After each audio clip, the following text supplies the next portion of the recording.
Welcome to the Robbins Report with Senator Bob Robbins, a program intended to keep you well informed on important public issues and how they affect you. Thanks to members, and the chair is pleased to recognize the gentleman from Mercer County for a very special introduction, Senator Robbins. Thank you, Mr. President. I would like to introduce three people today, Jim and Corinne Van Meter, who are the parents of our special guest today, and I would like them to stand up if they would.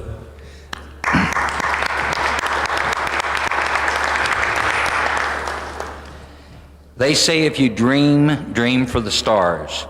Today I have the pleasure of introducing to the Senate a 12-year-old Meadville girl who does just that. Vicki Van Meter dreams for the stars, literally. She dreams of becoming an astronaut. Let me tell you right now, don't bet against her. Already Vicki has shown that she can do whatever she sets out to accomplish. She simply refuses to let anything stand in her way. As I'm sure you all know, Vicki most recently displayed her special brand of determination when she piloted a plane across the Atlantic Ocean earlier this month. She is believed to be the youngest pilot ever to make a transatlantic flight. And last year, she became the youngest pilot ever to fly across the United States. Clearly, Vicki is no ordinary 12-year-old. She's something special.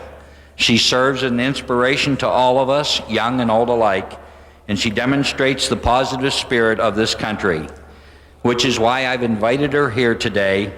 In an age when too many people have lost their gumption, have lost their vim and vigor, Vicki Van Meter stands out. She is a model for us all, a living example of what you can accomplish, that you can accomplish a great deal if only you try. Vicki tried and succeeded. I think too many of us anymore are afraid to try our hand at something new or difficult, afraid because we might fail. But we must be willing to take the chance. We must challenge ourselves. Vicki Van Meter reminds us of this. Her historic flight reaffirms the human spirit and reminds us that we can accomplish a great deal if we put forth the effort. As Vicki herself said before taking off on her transatlantic flight, if you put your mind to it, you can accomplish anything. Just 12 years old, Vicki has already shown that to be true. No doubt she will continue making believers of us all and inspiring us, whether it is as a pilot or someday later as an astronaut. She has dreamt for the stars, and her success invites us to do the same. Congratulations, Vicki, and thank you for being such an inspiration. Chair thanks Senator Robbins and is pleased to welcome the Van Meter family and invite a 12-year-old pioneer and future astronaut to address the members of the Senate of Pennsylvania and share your thoughts with us. And Vicki, if you would come up here and maybe talk to us a little bit about your experience, we'd be thrilled to hear from you.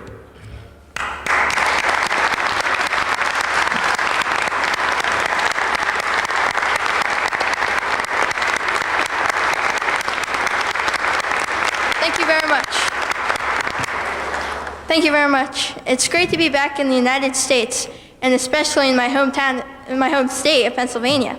It's an honor to be here today to speak. I am very happy for this opportunity. First of all, I'd like to thank my state senator, Senator Robbins, for his support. He had faith in me and my goals ever since I took my flight across the United States last year. He was always there for me. And with his help this year, and all of your support, I received the honor of taking the goodwill of Pennsylvania to all the stops on my transatlantic flight. I'd like to share with you some brief highlights of my trip. At my send-off from Augusta, Maine, I was treated really well. They extended their friendship and treated me with kindness. In Greenland, I found out the world is smaller than we think. When I landed almost at the top of the world in their Sassurat, Greenland, I didn't expect to see anyone. But word had reached Greenland on their only TV that I was coming. In a small Inuit village of about 170 people, well, there was about 40 to 50 Inuit kids there. They were all chanting, Vicki, Vicki. It was very exciting. When I got to Reykjavik, Iceland, I was greeted by the man who was in second of command at the NATO base, Colonel Markulis, and we found out that he was tracking me across the ocean. When I landed in Glasgow, I was greeted by lots of people, including reporters, photographers, and Glasgow Women's Flying Club, and the bottle of champagne that my instructor shook on top of me. When I went on to London, where I landed at Biggin Hill, a famous fighter plane base during World War II. Then it was on to Paris and to a small town called Fimes. During the Second World War and the First World War, my town of Meadville, Pennsylvania, helped to liberate this town. And now it's the 50th year anniversary of the liberation. And let me tell you, they love Pennsylvania and Meadville. And if anyone from Pennsylvania goes over there, you don't have to pay for anything. They'll pay for everything. They'll feed you. They'll do everything. And on the bridge in the town, they had the Pennsylvania coat of arms inscribed in the bridge. And so they really liked Meadville in Pennsylvania. I took a brass plaque over to the city of Fimes from my city of Meadville. It was really great. They had a parade and all kinds of dinners, awards, and champagne. The people of Fimes are very grateful to the city of Meadville and the state of Pennsylvania. Then it was on to Brussels and Frankfurt, where I ended my trip. Everywhere I went, I presented the letter and gift from our state. I was greeted with warmth and kindness.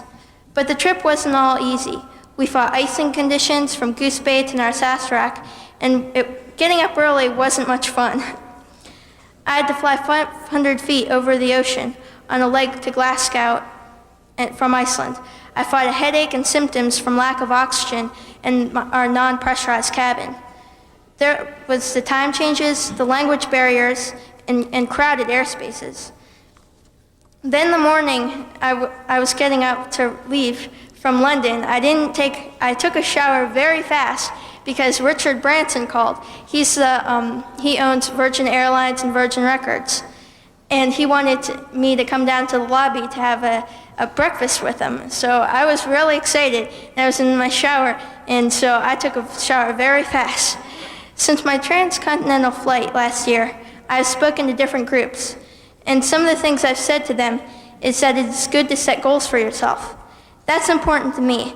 I like to set goals and then work to accomplish them. So I've accomplished my latest goal, and some people want to know what I'm going to do next. Well, I'd like to continue flying. I've been working hard at it for almost 2 years now. But for me, I'll take a break and maybe do something else, but I haven't thought about anything yet. I'd like to go home and maybe play basketball in our backyard. Then, when school starts, I want to study very hard because school's very important to me. And then I'll think about my next goal. I'm not sure what I'm going to do right now, but anything's possible. Like an old African saying goes, actually I added something to it. If you can walk, you can dance. If you can talk, you can sing. And if you can dream, you can do anything. Thanks again, and I'm proud to be a Pennsylvanian.